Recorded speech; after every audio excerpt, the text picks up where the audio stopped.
aurait par la suite une forme de réconciliation. Est-ce que justement le retour de Laurent Gbagbo pourrait favoriser ça?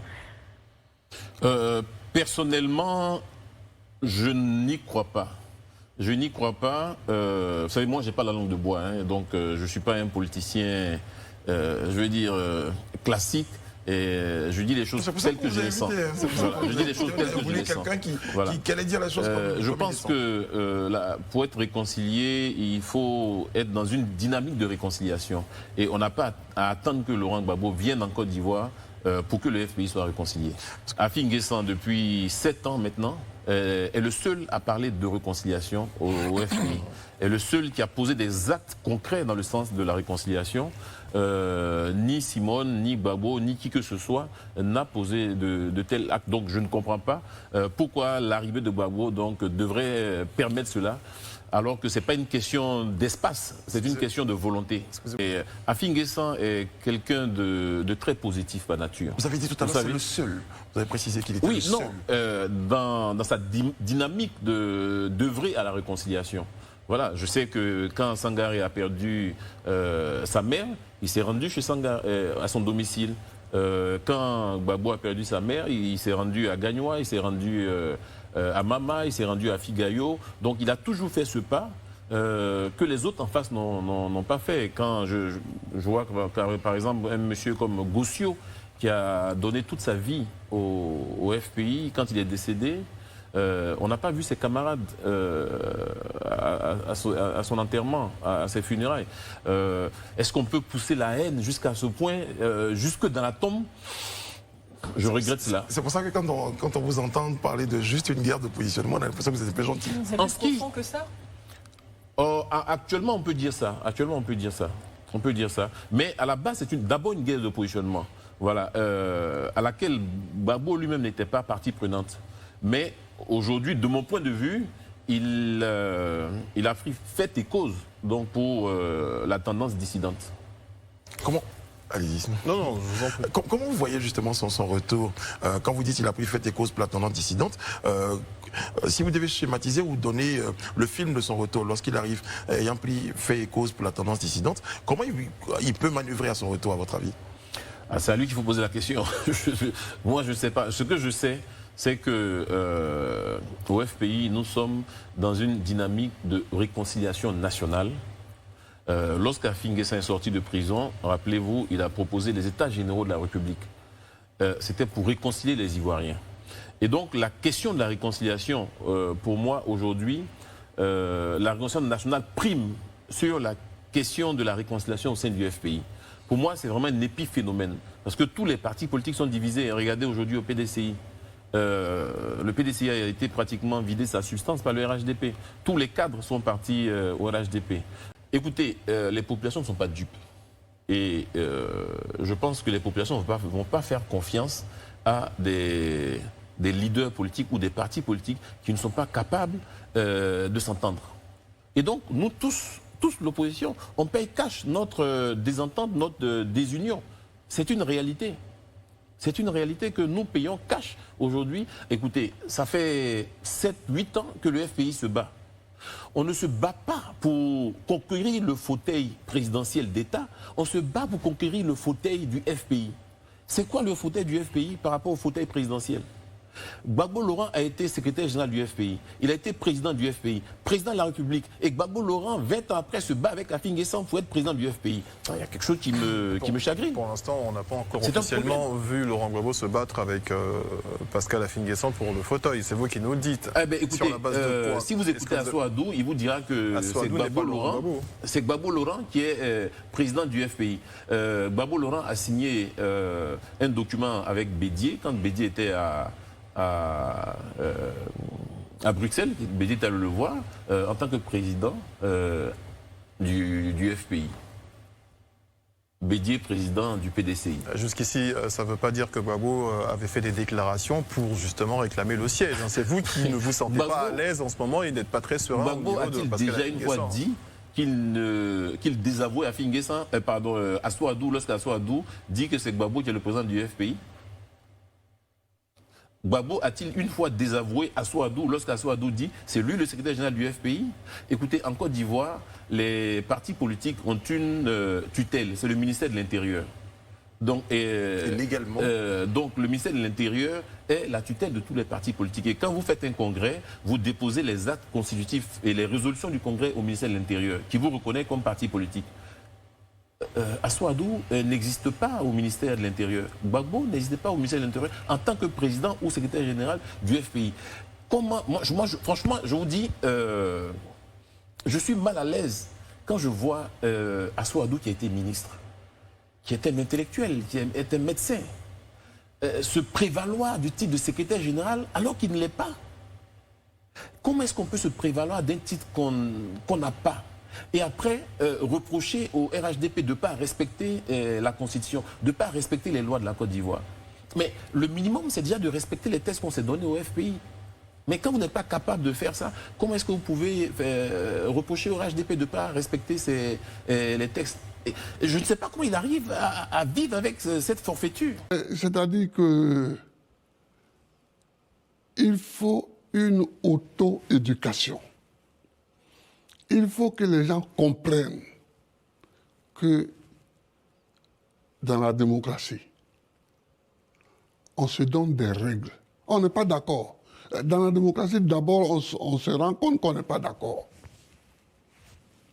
C'est la première chose qui fonde la démocratie. On n'est pas d'accord. Mais on vit ensemble dans un pays. En bonne intelligence. Oui, donc on doit vivre en bonne intelligence. On doit se donner des règles. On doit se donner des règles. Et une fois qu'on se donne des règles, il faut les respecter. C'est ça. Il faut les respecter. Assou-Adou n'existe pas au ministère de l'Intérieur. Gbagbo n'existe pas au ministère de l'Intérieur en tant que président ou secrétaire général du FPI. Comment, franchement, je vous dis, je suis mal à l'aise quand je vois Assou-Adou qui a été ministre, qui est un intellectuel, qui est un médecin, se prévaloir du titre de secrétaire général alors qu'il ne l'est pas. Comment est-ce qu'on peut se prévaloir d'un titre qu'on n'a pas? Et après, reprocher au RHDP de ne pas respecter la Constitution, de ne pas respecter les lois de la Côte d'Ivoire. Mais le minimum, c'est déjà de respecter les textes qu'on s'est donnés au FPI. Mais quand vous n'êtes pas capable de faire ça, comment est-ce que vous pouvez reprocher au RHDP de ne pas respecter les textes? Et je ne sais pas comment il arrive à vivre avec cette forfaiture. Mais on a même envie de dire comment vous arrivez au FPI à vivre avec cette situation sans que vous trouviez des solutions radicales. Parce qu'elle insiste depuis Rihanna pour dire qu'est-ce que vous faites? La maison FPI, on a envie de dire, est en péril. Qu'est-ce que vous faites pour la sauver? Vous prônez la réconciliation, vous l'avez dit. À l'impossible, nul n'est tenu. Je vous ai dit, Afi N'Guessan s'est déplacé chez Hubert Oulaï, il s'est déplacé chez Assou-Adou, il s'est déplacé chez Akoun Laurent, il s'est déplacé chez tous pour leur dire mettons-nous ensemble. Parce que mais s'il refuse, qu'est-ce que vous voulez qu'Afi N'Guessan puisse bien faire? Moi, j'en suis arrivé à un stade où pour moi, si ma voix comptait vraiment au FPI, il fallait aller à la rupture. Le PDCI, le RHDP est sorti du PDCI, le RDR. Ne sont-ils pas au pouvoir? L'UDPCI est sorti du PDCI. Ils n'ont-ils pas plus de députés que nous? Le GPS est sorti du RHDP. Leader est sorti du FPI. MFA est sorti du FPI. Si on n'est pas capable de s'entendre, alors prenons acte du fait qu'on n'est pas capable de s'entendre et que chacun prenne son chemin. Très bien. J'ai bien rendu compte que ils ont besoin de se parler au niveau du FPI. Vous pensez qu'il y a un vrai besoin de se parler? Ils ont besoin de se parler, ils ont besoin de comprendre que les Ivoiriens attendent que le FPI soit uni. Mais je l'ai dit, on ne peut pas contraindre des gens au mariage. Je vais vous faire une révélation. C'est très bien. Lorsqu'Afi N'Guessan était en prison, suite à son arrestation après la défense civile, il y a deux responsables de EDS, donc de la dissidence du FPI, qui sont allés voir Ahmed Bakayoko et qui ont demandé à Ahmed Bakayoko de faire en sorte qu'Afi N'Guessan soit maintenu en détention jusqu'en 2025. Est-ce que vous pouvez dire le nom de ces personnes-là ce soir sur ce plateau? Je ne veux pas le dire, mais regardez ceux qui sont allés voir. J'ai dit, ils sont deux, ceux qui sont allés voir Ahmed Bakayoko pendant qu'Afin N'Guessan était en prison. Et vous verrez. Ahmed Bakayoko, qui a reçu cet après-midi à la primature le leader politique Assou Adou. Il était accompagné de Dano Djidji. Mais pour moi, en matière politique, il n'existe pas de légitimité sans légalité. Parce qu'une légitimité sans légalité, c'est du maquis. Mais il y a des compromis qui se font en matière politique et bien sûr, on peut faire. Mais les compromis ne doivent jamais... jamais être de la compromission. Écoutez, un parti politique est légalement formé avec des règles. Avec des règles, avec des statuts, avec un règlement intérieur. Pour devenir président du FPI, on participe à un congrès électif et puis on est élu. Quand Afin N'Guessan se rend en 2019 à Paris, et en vue d'aller rencontrer le président Gbagbo à Bruxelles, et qu'il rejoint Assou Adou à Paris, et qu'Assou Adou lui dit, avant que Gbagbo te reçoive, va sur RFI annoncer que c'est Gbagbo qui est le président. Est-ce que vous trouvez ça sérieux? C'est sur RFI qu'on devient président du FPI, sur les ondes d'une radio internationale. Afin N'Guessan dit, écoutez, moi, je suis prêt à mettre en jeu mon poste. Allons à un congrès électif.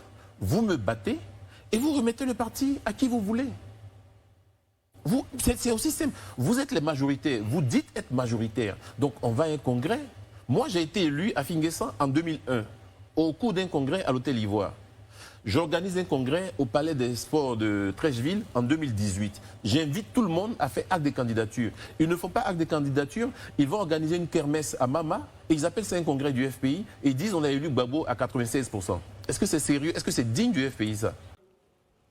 Il faut que nous laissions des règles claires, mais il faut que nous donnions l'exemple du respect de ces règles.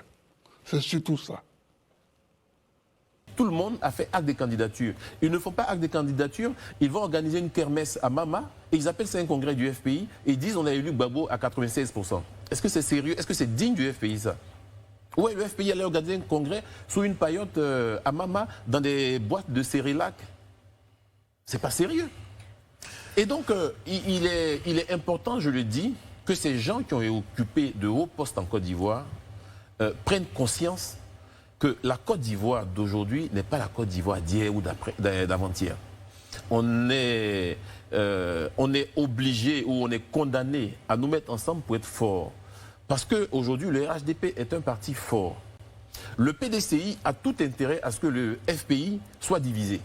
C'est le jeu auquel Guy Kahué s'est adonné depuis un certain temps. C'est lui qui manœuvrait au sein du PDCI pour qu'il n'y ait pas l'unité au sein du FPI. C'est lui qui a fait le rapprochement avec les autres. Le premier qui a souhaité qu'il y ait une alliance FPI-PDCI, c'est Afin N'Guessan.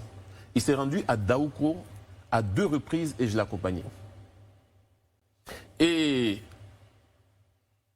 un jour de 2018, 2019, je ne sais plus trop, Afin N'Guessan apprend dans les journaux que Bédié s'est rendu à Bruxelles pour aller voir Gbagbo. Et ils ont signé un communiqué final. Je souhaiterais qu'Assou Adou, Sur cette caméra-là. Assou Adou, de EDS, vienne au cours d'un plateau télé ici, dans un débat contradictoire avec le secrétaire général du FPI, Issaka Sangaré, débattre la question. Et je pense que ça va être enrichissant pour les Ivoiriens. Très bien. FPI de demain, vous le voyez comment? Non, je ne veux pas voir le F de demain, je vois la Côte d'Ivoire de demain. Très bien. Je vois la Côte d'Ivoire de demain où on a des cadres compétents occuper des postes qui permettent à la Côte d'Ivoire de rayonner. Pas des gens qui veulent se faire une percée politique avec des œufs de poulet africains, pas des gens qui ne doivent leur fortune ou leur carrière politique qu'à la politique politicienne, mais des gens qui ont fait preuve de compétences, d'expertise. C'est-à-dire que le poulet africain, pas les poulets de chair, là, poulet africain, œuf normal, là, des poulets de chez nous, là. Tu prends un seul œuf, tu te frottes le corps avec l'œuf là, et puis tu jettes l'œuf à terre, quoi. Dehors, quoi. Et je Voilà. dis quoi,